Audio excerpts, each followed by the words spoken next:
Parents, what is your dark secret that you will never tell your children? My son has no idea I was the reason his girlfriend broke up with him. My son, who was 19, moved out soon after his biological father's passing. It was a very difficult time for both of us, and it ruined the momentum that my son had in his life. But after a period of living alone, he moved back. It was during this time that he introduced me to Kaylee. She and I had clicked right away. She lacked a mother figure in her life, and I think she was eager to form that relationship with me. From the start, I noticed that she was extremely paranoid and had severe trust issues. However, she wasn't toxic or manipulative, just constantly worried about where my son would go after work. When she would ask me, I would answer honestly. He was usually at his friend Mike's house playing PlayStation together. We both sincerely believed my son was at Mike's place. We had no reason to think he wasn't. One night, after my son came home to pick up his PlayStation to hang out with Mike, Kaylee asked me to buy her some tampons and Tylenol. Kaylee lived nearby,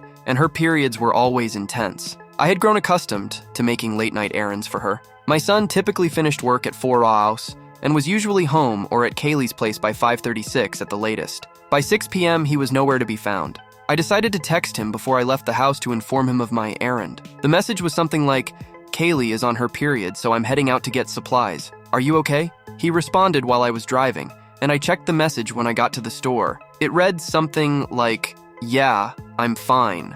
Mike needed help building a shelf he bought, so I'm staying here." A little later, I sent a message back saying, "Okay, be safe," along with other motherly sentiments. I was taking it back when I saw Mike at the cash register, smiling at me as I walked in. I hadn't forgotten that he worked there, but I had assumed it was his day off. Despite my initial shock, I forced a smile in return, but a wave of nausea overcame me. I attempted to rationalize the situation. Perhaps my son was building the shelf for Mike while Mike was at work. My thoughts were in disarray. I gathered the tampons, some snacks, and Tylenol for Kaylee, then proceeded to the register. Mike initiated some small talk with me. I don't remember the exact words due to my faulty memory, but it went something like this. "Hi, Ms. Murray. How are you doing?" "I'm all right. I'm just picking up some supplies for my son's girlfriend," I replied. I remembered. He laughed then and said, "Speaking of your son, I haven't seen him in a few weeks. I need him to return my PlayStation controller he borrowed. Can you tell him that?" I felt sick again.